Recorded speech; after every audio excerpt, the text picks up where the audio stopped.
যে পোটেনশিয়ালিটি এটা গ্রো করবে না, আস্তে আস্তে এগুলো ড্যামেজ হয়ে যাবে। আসসালামু আলাইকুম, আমি এমডি ফারুক হোসেন।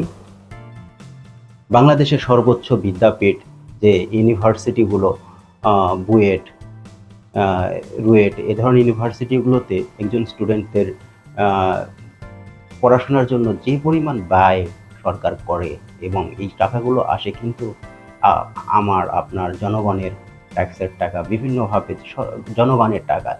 তো এক একজন ইঞ্জিনিয়ারদের পিছনে প্রায় বছরে 4-5 লাখ টাকা খরচ হয়ে থাকে। তো এই যে ব্যয়বহুল পড়াশোনা করে তারা তাদের জায়গা থেকে দেশকে যেটা দেওয়ার, যে পরিমাণ তাদের এফোর্ট দেশের জন্য দেওয়ার, সেই জায়গা থেকে তারা মনে হচ্ছে আমার কাছে তারা আস্তে আস্তে তাদের উদ্দেশ্য, মূল যে গোল, সেখান থেকে তারা লাইনচ্যুত হচ্ছে। তারা কেন জানি তাদের মানসিকতাকে নিচের দিকে সবসময় নিয়ে আসতেছে। জানি না এটা তাদের নিজস্ব চিন্তাধারা থেকে আসছে না, বা কোনো একটি মহল এটাকে তাদেরকে মধ্যে ঢুকিয়ে দিয়েছে। I am not sure. তো এটা নিয়ে কথা বলতে চাচ্ছি না। তো আমি বলতে চাচ্ছি যে আজকে তারা নবম গ্রেড, যেখানে নবম গ্রেড তারা বিএসসি ইঞ্জিনিয়ারিং কমপ্লিট করে সরাসরি তারা প্রথম শ্রেণীর কর্মকর্তা হিসাবে চাকরি জীবন শুরু করেন, আর ডিপ্লোমারা শুরু করেন দ্বিতীয় শ্রেণীর কর্মকর্তা, অর্থাৎ দশম গ্রেডে। তো এখানে সরকারের কিছু বিধিবিধান রয়েছে যে একজন ডিপ্লোমা ইঞ্জিনিয়ার যখন ডিপ্লোমা ইঞ্জিনিয়ারিং করে দশম গ্রেডে ঢোকে, তো দশম গ্রেডে ঢোকা পরে সে তার চাকরি করার মাধ্যমে তার যে 3 বছর বা 4 বছর যে এক্সপিরিয়েন্স হয়ে যায় বা অভিজ্ঞতা হয়ে যায়, তখন তার এই এক্সপিরিয়েন্সে বলে বা তাদের রুলস অনুসারে তারা পরবর্তী পদ, অর্থাৎ নবম গ্রেডে তারা কিন্তু পদোন্নতি পান, এবং এটাই হয়ে আসছে। অনেক ক্ষেত্রে এটা আবার হয় না, বৈষম্যর শিকার হয় ডিপ্লোমা ইঞ্জিনিয়াররা। তো এগুলো বৈষম্য আসলে আমাদের দেশ থেকে হয়তো দূরীভূত করা আসলেই কোনো কালে কারো পক্ষে হয়তো একেবারে সম্ভব হবে না। এগুলো ধাপে ধাপে, পদে পদে, বিভিন্ন জায়গায়, সেক্টরে সেক্টরে এগুলো রয়েছে, এবং এগুলো মেনে নিয়েই জীবন যুদ্ধে চলতে হয়। তারপরে পোটেনশিয়ালিটি বিবেচনায় কিন্তু সবসময় এখানে অভিজ্ঞ যারা এক্সপিরিয়েন্স পারসন তারা কিন্তু এগিয়ে থাকে একজন ফ্রেশারের থেকে। তো এখানে যে সমস্যাটি হয়েছে যে তাদের পদোন্নতি এখানে কিছু কোঠা, হয়তো এখানে যেটা বলে আমরা ডিপার্টমেন্টাল যে কোঠাটা, হয়তো আপনি এখানে চাকরিতে ঢুকেছেন দশম গ্রেডে হয়তো 3 বছর 5 বছর আগে। তো এখন আপনি পরবর্তী ধাপ পদোন্নতি পেয়ে আপনি প্রথম শ্রেণীতে পদোন্নতি পেয়ে আপনি প্রথম শ্রেণীর অফিসার হবেন। তো এটা আপনার মনের বা আমার মনের সবারই এটা কিন্তু এক্সপেকটেশন থাকে। কিন্তু যখন এটা হয় না, তখন আস্তে আস্তে তাদের কর্ম দক্ষতা, এফিসিয়েন্সি কিন্তু কমে যায়, কারণ তাদের এখানে ডিপ্রাইভ হয়ে যায়। তো ডিসস্যাটিসফ্যাকশনে ভোগে। সো এটা যে রুলস, এভাবে তারা পদোন্নতি পেয়ে থাকেন। এখন কথা হচ্ছে যে তারা যে এখানে দাবি করতেছেন যে আমি বিএসসি ইঞ্জিনিয়ার, আমি সরাসরি নবম গ্রেডে এখানে জয়েন করব, বা আমি দশম গ্রেড চাই। দশম গ্রেড চাওয়ার বিষয়টা আমি পরে আসতেছি। তো নবম গ্রেডে জয়েন করব, আমি এটা একটু আগে একটু আলোচনা করার চেষ্টা করি। তো এখানে নবম গ্রেডে একজন ফ্রেশার এসে তার কম্পিটিটিভ এক্সাম বা পরীক্ষা পদ্ধতির মধ্য দিয়ে সে উত্তীর্ণ হয়ে এখানে আসতেছে, সেটা একবারে ফ্রেশ রিক্রুটমেন্টের ক্ষেত্রে।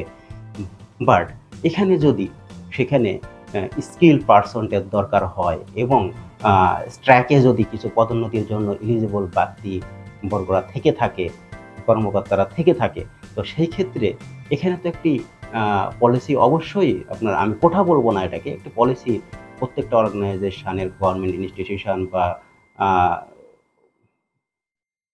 আপনার যেগুলো সরকারি প্রতিষ্ঠানগুলো আছে, সব জায়গায় একই নিয়ম কানুন ফলো করা উচিত, বা হয়তো কিছু ক্ষেত্রে হয়ে থাকে, কিছু ক্ষেত্রে হয় না।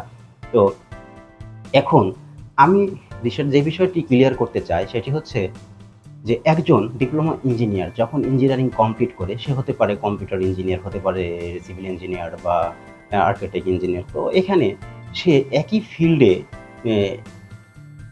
একজন সুপারভাইজার বা তার ঊর্ধ্বতন কর্মকর্তার আন্ডারে থেকে যে লেভেল স্কিল সে এখানে অর্জন করে 3 বছরে, এটি আমি স্ট্রংলি বলতে পারি আমাদের যে শিক্ষা ব্যবস্থার যে অবস্থা, এখানে 4 বছরের বিএসসি ইঞ্জিনিয়ারিং নয়, এখানে 4 বছরের বিএসসি ইঞ্জিনিয়ারিংকে 8 বছরে বর্ধিত করেও কিন্তু এখানে 3 বছর বা 4 বছরের যে প্র্যাকটিক্যাল এক্সপিরিয়েন্স যে গ্যাদার করতেছে একজন ইঞ্জিনিয়ার এখানে দশম গ্রেডে প্রবেশ করে, সে যে 3-4 বছর শ্রম দিয়ে বা মেধা দিয়ে এখানে যেই লার্নিং বা তার যেই স্কিল ডেভেলপমেন্টগুলো একবার রিয়েল লাইফে হচ্ছে, এই হ্যান্ডস অন স্কিল যেটা হচ্ছে, এটা কিন্তু কখনো কম্পারেবল না। এটা আসলে কি বলবো, এটা একজন ফ্রেশারের সাথে, এখানে বললাম তো আমি 4 বছরের ইঞ্জিনিয়ারিংকে 8 বছরে বর্ধিত করেও 8 বছর পড়াশোনা করার পরেও কিন্তু এই 3-4 বছরের অভিজ্ঞতার সাথে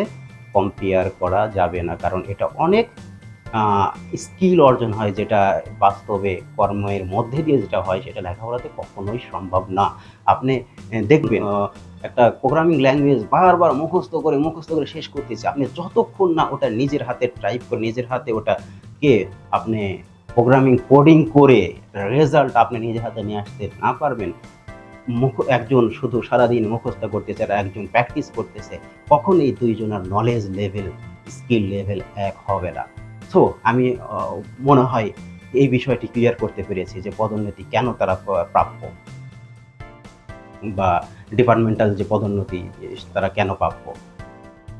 দ্বিতীয় হচ্ছে যে দশম গ্রেডে কেন তারা আসতে চাচ্ছে, এটা নিয়ে আমার প্রশ্ন। আমি আগে ক্লিয়ার করেছি যে দশম গ্রেডে তারা আজকে দেশের সর্বোচ্চ বিদ্যাপীঠগুলো থেকে তারা পড়াশোনা করে সরকারের আমার আপনার ট্যাক্সের টাকায় পড়াশোনা করে এসে যদি তাদের নজরটা যদি নিচের দিকে আস্তে আস্তে চলে আসে, একটা সময় তাদের মধ্যে যে পোটেনশিয়ালিটি এটা গ্রো করবে না, আস্তে আস্তে এগুলো ড্যামেজ হয়ে যাবে। কারণ আজকে তারা বলতেছে হয়তো ডিপ্লোমা ইঞ্জিনিয়ারদের জন্য কিছু অতিরিক্ত পদ রয়েছে। অতিরিক্ত পদ বলতে আমি এটা বোঝাতে চাচ্ছি যে মনে করেন একটি প্রতিষ্ঠানে 10 জন এমপ্লয়ি আছে, এর মধ্যে মনে করেন 5 জন বা 4 জন ম্যানেজার রয়েছে, তো এর মধ্যে কিছু 6 জন অফিসার সিনিয়র অফিসার পদে রয়েছে। তো এখন যদি আপনি এই ডিপ্লোমা ইঞ্জিনিয়ারদের কথা যদি চিন্তা করি, তো বিভিন্ন সেক্টরে ডিপ্লোমা ইঞ্জিনিয়ারের সংখ্যা অনেক বেশি, যেখানে তাদের প্রয়োজনীয়তাও বেশি এবং তাদের স্কিল বা এক্সপার্টাইজ লেভেলটাও সেই রকম। তারা কর্মক্ষেত্রে তাদের সফলতার রেটটাও মাশাআল্লাহ অনেক ভালো। তো এখন ধরেন একজন বিএসসি ইঞ্জিনিয়ারিং বা এমএসসি ইঞ্জিনিয়ারিং করে যখন একটি ভালো পোস্টে জয়েন করতেছে, তো সেখানে দেখা যাচ্ছে যে একজন প্ল্যানিং লেভেলে বা রিসার্চ লেভেলে বিভিন্ন ধরনের নীতি নির্ধারণী পদে এই যে বিএসসি এমএসসি ইঞ্জিনিয়াররা বা বিভিন্ন হায়ার এডুকেশন যারা নিয়ে আরও উচ্চশিক্ষা নিয়ে যারা আসতেছে, তারা এই সংখ্যা কিন্তু খুব বেশি প্রয়োজন হয় না, কিন্তু সংখ্যাগুলো খুব কম প্রয়োজন হয়। তার তুলনায় নিচের লেভেলের পদগুলোর সংখ্যা কিন্তু ফিল্ড ওয়ার্কার বলি, ফিল্ড ইঞ্জিনিয়ার বলি, এদের পদ সংখ্যা কিন্তু অনেক বেশি হয়। হয়তো আজকে এই জিনিসগুলো তাদের মাথায় আসতেছে, এদের পদ বেশি, এদের বেশি, আমরা কম পাচ্ছি, আমরা স্কোপ কম পাচ্ছি, এই যে বিভিন্ন টেন্ডেন্সি তাদের ভিতরে ঢুকে গেছে। আস্তে আস্তে হয়তো দেখবেন যে তারা ইন্টারমিডিয়েটের পোস্টেও তারা দাবি করতে পারে, আমি বলতেছি না সেটা তারা করবে, বাট তারা মুখে দাবি না করলেও আমরা বিভিন্ন আপনারা সার্কুলার দেখে থাকবেন, সরকারি সার্কুলারে, বেসরকারি বিভিন্ন সার্কুলারে দেখবেন যে তারা কিন্তু একজন এমএসসি ইঞ্জিনিয়ার বলেন, একজন বিএসসি ইঞ্জিনিয়ার বলেন, একজন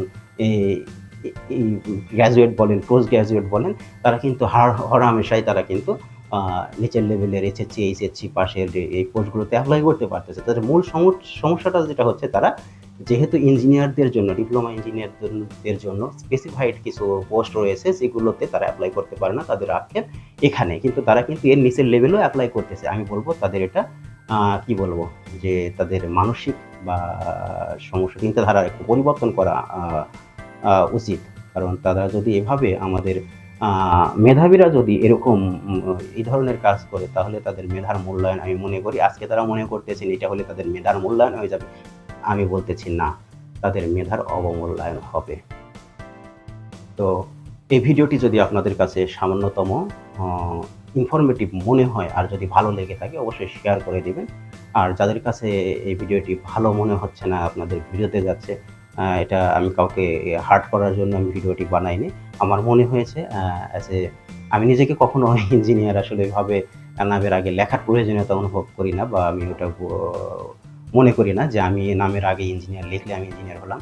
আমার পড়াশোনা আমি এসএসসি কমপ্লিট করে সায়েন্স থেকে ডিপ্লোমা ইঞ্জিনিয়ারিং কমপ্লিট করে একটি সরকারি পলিটেকনিক থেকে তারপরে বিএসসি ইঞ্জিনিয়ারিং সিএসসিতে কমপ্লিট করে এরপরে আইটিতে মাস্টার্স পর্যন্ত কমপ্লিট করে আমি কখনো আমার লক্ষ্য ছিল আমি আমার সর্বোচ্চ লেভেলটা এডুকেশনাল লেভেলটা অর্জন করা আমি করেছি।